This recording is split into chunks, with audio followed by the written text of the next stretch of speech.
강하신 분이고 그러다 보니 이 질문을 하는데 자꾸 끼어들고 자기 이게 상관없는 얘기를 하시는데 제가 당부드리고 경고하는데 질문의 취지를 정확히 파악하신 다음에 짧게 답변해 주십시오. 예, 자기 확신이 강하다는 게 좋을 때도 있고 나쁠 때도 있는데 특히 조심해야 될 게 감사원 같은 헌법기관, 사정기관의 주요 간부가 자기 확신에 빠져서 일방적인 얘기를 하게 되면 굉장히 위험한 일이 된다는 것을 염두에 두고 가급적 객관적으로 말씀하실 수 있게 그런 걸 갖고 여쭤볼게요. 예, 객관적으로 질문해 주시면 객관적으로 답변하겠습니다. 감사위원회에 참석할 수 있는 근거가 감사원법에 있지요. 예, 제가 그 몇 의원 조에 제출자입니다. 무슨 내용으로 있습니까? 감사원법에 감사원 사무총장이 감사위원회에 참석할 수 있는 근거가. 원법을 다 외지는 못하고요. 사무총장이 의안을 올리고 준비하고 하는 총 책임자입니다. 감사원법을 읽어드릴게요. 제13조 1항 사무총장도 정확히 모르는 조항 같은데 사무총장은 원장의 명을 받아 의안을 작성하고 감사위원회에 출석하여 의안을 설명하고 의견을 진술하며 회의에 관한 사무를 처리한다. 이렇게 돼 있어요? 예, 맞죠? 맞습니다. 자, 감사위원회에서 감사원 사무총장이 설명을 하는 것인데 그렇게 하는 이유가 사무처에 계시기 때문에 그러는 거예요. 감사원법상 감사원 사무처의 관리감독 책임자가 누굽니까?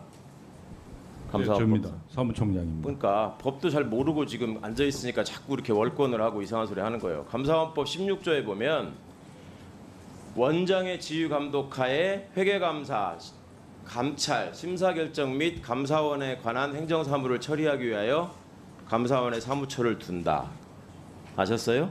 감사원 사무총장은 사무처의 책임자가 아니고요. 원장의 명을 받아서 저희가 당연히 원장님의 명을 받는 거고요. 사무처 지휘감독 다 듣고 말씀하시라고요.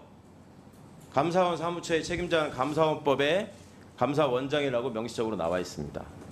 그런데 감사위원회 회의록을 맞습니다만 봤는데 사무처 책임자는 사무총장입니다. 감사위원회 회의록에서 맨 앞에 보면은 이날의 의안이 이렇게 쭉 적혀 있어요. 안건 1번부터 보면 공직자 복무관리 실태 등에 관한 대한 점검 총 8건이라고 해가지고 권유기 1, 2, 3, 4 이렇게 쭉 나와 있거든요. 그런데 처음에 이 감사위원회 회의가 시작될 때 아마 주심 감사위원님으로 보이는데 우리 감사원법 15조에 따라서 원장님의 재척 사유가 있는지에 대해서 먼저 판단하고 가야 된다라는 얘기를 합니다. 원장님 기억하시죠? 네. 예. 근데 이거에 대해서 이게 사무총장이 끼어들어서 그것은 궤변이라는 그 지금 이제 유명하게 된 말을 합니다. 자, 사무총장은 어떤 권한으로 감사원법의 어떤 조항에 의거해서 지금 제처에 관한 감사위원들의 논의에 끼어서 이런 궤변이라는 말씀을 함부로 하시게 된 겁니까? 총장이 바빠서 동상 참석 못합니다만 이번 경우는 감사원법의 어떤 조항에 무슨 근거에 의해서 말씀하셨는지 밝혀주시기 바랍니다. 제가 읽어드렸죠. 당연히 발언할 수 있는 거고요. 그리고 제가 거기 이례적으로 참석한 거는 미리 낌새와 정황과 어느 정도 뭘 들었기 때문입니다. 제청 문제를 논의하는 게 의안이었습니까 당시에? 그 의안 아니었습니다. 제시하고 설명해야 되는 의안은 아니죠. 그 부분은 주심위원 비롯해서 다른 위원들께 원장님께도 해당 사항 없다고 수차례 보고드렸습니다. 감사원 정식 의안 아니었습니다. 의안에 대해서 설명할 수 있는 사람인데 정식 의안이 아니었는데 원장님을 불법적으로 위원회에서 배척하기 위해서 그런 논의를 진행하는 것으로 이해했습니다. 불법이네, 중범죄네, 기망이네 이런 얘기들 계속 남발하고 있어요. 지금 당군일의 최초의 감사원 사무총장이에요. 공식 국회에 와가지고 자, 감사원장님께서 중간중간에 감사 사무총장을 이 발언하지 않도록 제지를 하십니다. 자, 작당을 했다는 말도 하고 중간에 자꾸 끼어드니까 감사원장님이 중간중간에 발언권을 얻어서 얘기하라고 얘기를 하시고요. 그 당시 원장님 의견이요. 의안 관련해서 의안이 아닌 논의 말자는 게 원장님 의견이었습니다. 의안이 아닌 거에 끼었다고 지금 얘기하잖아요. 계속 꺼내지 않습니까? 원장님을 몰아내기 위한 술책 아닙니까? 저봐, 술책. 그렇게 경고를 했음에도 불구하고 저런 식의 태도를 보입니다. 자, 원장님이 중간에 하도 끼어드니까 잠깐만 하고 제지를 하고 총장님 얘기를 하는데도 계속 자기 할 말을 해요. 국회에서 하는 태도를 보면 거기서 어떻게 했을지 안 보고도 뻔한 거예요. 내부에서 그러니까 녹취록 수차례 못 보고를 냅니다. 했습니다. 자, 관련 사항이 원장님, 아니라고. 저런 사무총장을 데리고 지금 일을 하고 계십니다.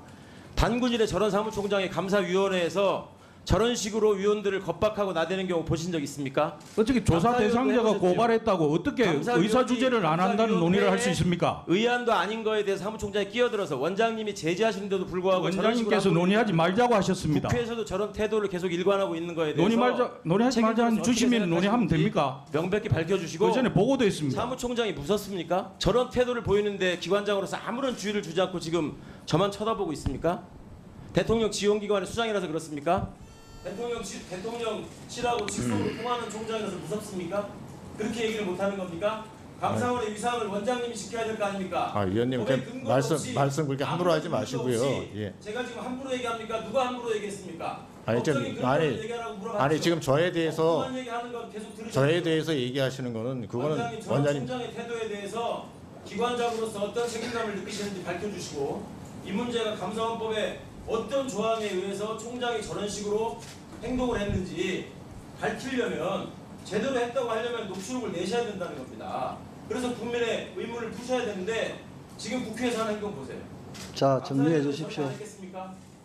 그러니까 지금 위원회에서 한 그 대화 회의록은 지금 회의록에 작성되어 있는 거하고 녹취 수준으로 풀어져 있기 때문에 거의 똑같다고 보시면 됩니다. 그리고 그날 당시 아침 상황은 뭐 주심위원이 진짜 회의하면서 제가 감사원장이 우리 내부 법리 검토를 다 마치고 또 위원들끼리 아까도 말씀드렸지만 뭐 간담회라는 뭐 형식으로 자기들끼리 차 마시면서 하는 그 전날 회의가 있었습니다. 그 전날 6명이 모여서 그 문제를 갖고 토론했다고 얘기를 들었습니다. 재총 문제를 가지고 자기들끼리 얘기를 했는데 그때도 3대 3으로 부결이 된 그런 논의를 거친 뒤에 굳이 그날 안건을 갖다 상정하는 시작하는 단계에서 주심위원이 그 문제를 다시 꺼내길래 제가 이 얘기를 여기서 왜 꺼내느냐. 그래서 이거는 안건으로 상정해 달라고 그러길래 안건으로 상정할 성격은 아니라고 난 본다. 안건 상정권은 의장한테 있다. 그래서 난 이거 받아들일 수 없다. 아니 그러니까 사무총장은 아까 좀 얘기했지만 하여간 뭐라 그럴까요? 지금 이 자리에 없다고 해서 아니, 최강욱 그게 의원님 아니라- 답, 아니요 그게 아니라 최강욱 의원님 아니요. 아니 근데 그 당시 상황은 회의록을 보시면 압니다. 예. 그러니까 그 당시 그러니까 도대체 진짜 뭐 아까 자꾸 당군일에 얘기하시는데요. 아니 최강욱 의원님 아니, 근데 답변 좀 진짜 들읍시다. 이게 위원회에서 위원 시작하자마자 원장을 상대로 재척하는 것 갖다가 논의하자고 얘기한 것도 저는 진짜 제가 30년 이상 근무하면서 처음 들었습니다. 그때 끼어드는 사무총장은 30년 내내 있었고 최강욱 의원님 답변 좀 들읍시다.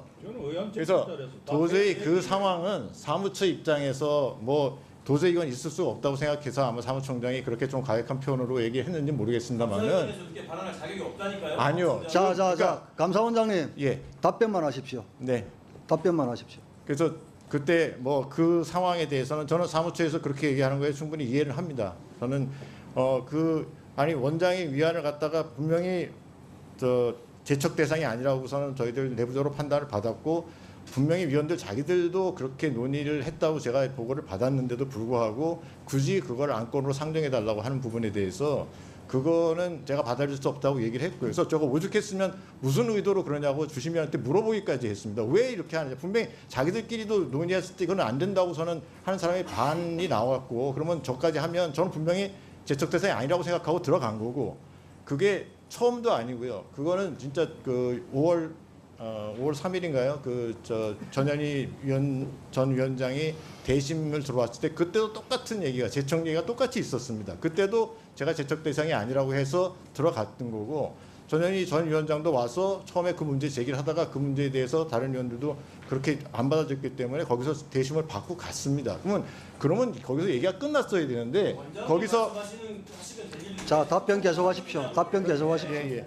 그래서 뭐 그 부분에 대해서는 저도 이해할 수가 없었고 물론 그거는 사무처의 사무총장으로서 그 자기들 안건을 올리는 그 제촉 문제는 그 안건을 심의하는데 심대한 중대한 문제가 있습니다. 제가 제촉되고 안 되고에 따라서 그 안건이 통과되고 안 되고 굉장히 큰 문제가 있는 안건이기 때문에 사무총장으로서 자기 의견을 개진했다. 물론 표현 방법이 좀 과했거나 어떻거나 하는 부분은 보시기에 따라서 그럴 수도 있겠습니다만 진짜 그 감사원 일에 총장 그 원장을 앞에 놓고 위원이 제청 여부를 갖다가 정식으로 문제 제기하면서 안건을 이렇게 하는 것 자체가 저도 진짜 처음 당하는 일이고 저는 그렇게 선배들한테 들어본 적도 없는 그런 상황이어서 저도 그 당시에 조금 많이 흥분했고 그랬던 상황이었습니다. 그래서 하여간 정회를 하고 논의하라고 한 다음에 논의 결과 똑같이 3대3으로 부결이 됐다고 해서 저는 몇 시간 있다가 회의를 다시 진행한 그런 상황. 지금부터 중요한 사항을 말씀드리겠습니다. 약 1분만 집중해서 들으시길 바랍니다. 제가 유튜브 구독자분들을 위해 특별히 준비했습니다. 이슈 뉴스만 잘 챙겨보셔도 충분히 돈을 벌 수 있는 방법이 있다고 말씀드렸는데요. 이 사진을 보시면 어떤 생각들이 드시나요? 단지 이런 뉴스가 있구나는 생각뿐이라면 잘못 생각하고 계신 겁니다. 그 이유가 무엇이냐면 제가 6월 말 7월 초에 뭐라고 말씀드렸나요? 지금은 바이오에 관심을 가져야 한다라 분명히 계속 말씀을 드리고 투자 쪽으로도 생각을 해봐야 한다고 말씀드렸습니다. 이런 유튜브 영상 썸네일을 많이 보셨을 텐데요. 이런 바이오 관련 이슈가 되었을 때 투자자 또는 부자들은 어떤 생각할까요?